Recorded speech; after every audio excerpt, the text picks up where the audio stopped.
দর্শক, আপনাদের প্রত্যেককে স্বাগত জানাচ্ছি আজকের সংবাদ বিশ্লেষণের এই আয়োজনে। সাথে রয়েছি নবুয়ত রহমান, পরিবেশিত হচ্ছে পুষ্টিবাজারের সৌজন্যে। দর্শক, এবার কথা বলতে চাই বিশ্ব নিয়ে। ইসরায়েল ইরান যুদ্ধের কি পরিস্থিতি, সে বিষয় নিয়ে কথা বলতে চাই। ইরানের সাথে একত্রতা প্রকাশ করলো বিশ্বের 21 মুসলিম দেশ। তারা কি বলছে? ইরানে ইসরায়েলি হামলার ঘটনায় মধ্যপ্রাচ্য জুড়ে নতুন করে উত্তেজনা ছড়িয়েছে।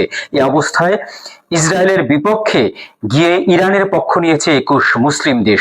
মিশরের নেতৃত্বে এই গ্রুপটি ইসরায়েলের ইরানের উপর হামলার নিন্দা জানিয়েছেন। একই সঙ্গে জরুরি ভিত্তিতে উত্তেজনা হ্রাস ও মধ্যপ্রাচ্যের সবার পারমাণবিক নিরস্ত্রীকরণের আহ্বান জানিয়েছে এই 21টি দেশ। কাতার ভিত্তিক সংবাদ মাধ্যম আল জাজিরার প্রতিবেদনে বলা হয়েছে, বাছাইহীনভাবে মধ্যপ্রাচ্যের সবাই বলছে গ্রুপটি ইসরায়েলের পারমাণবিক কর্মসূচির প্রতি ইঙ্গিত করেছে, অর্থাৎ ইসরায়েলকে পরমাণু অস্ত্র প্রাপ্তির চেষ্টা থেকে সরে আসতে হবে। পাশাপাশি গ্রুপটি সতর্ক করে বলেছে, সংঘাত আরো ভয়াবহ রূপ নিতে পারে, যা পুরো অঞ্চলকে অস্থিরতার দিকে ঠেলে দিতে পারে। অবিলম্বে একটি সমন্বিত ও দায়িত্বশীল পদক্ষেপ নেওয়া জরুরি বলে মনে করছেন এই 21টি দেশ। সবাইকে আহ্বান জানিয়ে গ্রুপটি আরো বলেছে, মধ্যপ্রাচ্যের একটি পরমাণু অস্ত্রমুক্ত অঞ্চল হিসেবে গড়ে তোলার জন্য এবং এই অঞ্চলের সব রাষ্ট্রকে পারমাণবিক অস্ত্র নিরস্ত্রীকরণের চুক্তিতে যুক্ত করতে হবে।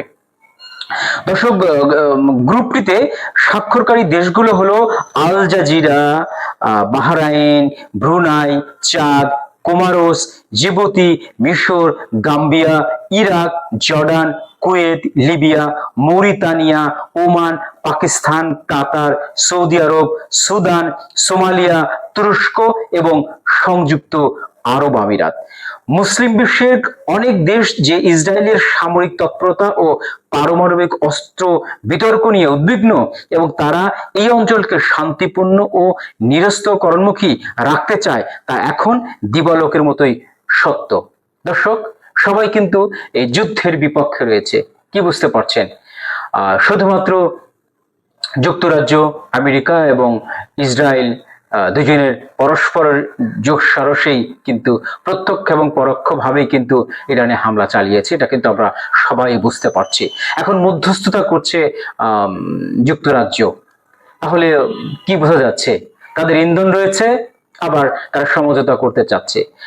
দর্শক, আমরা কেউ যুদ্ধ চাই না, শান্তি চাই। কারণ একটি দেশ এই যুদ্ধের ভয়াবহতা দাবানলে যদি পড়ে, তাহলে সেটার উত্তাপ কিন্তু আমাদের পুরো বিশ্বের চলে আসে, নিত্য প্রয়োজনীয় দ্রব্যের দাম বেড়ে যায়। দর্শক, আমরা কেউ যুদ্ধ চাই না, শান্তি চাই।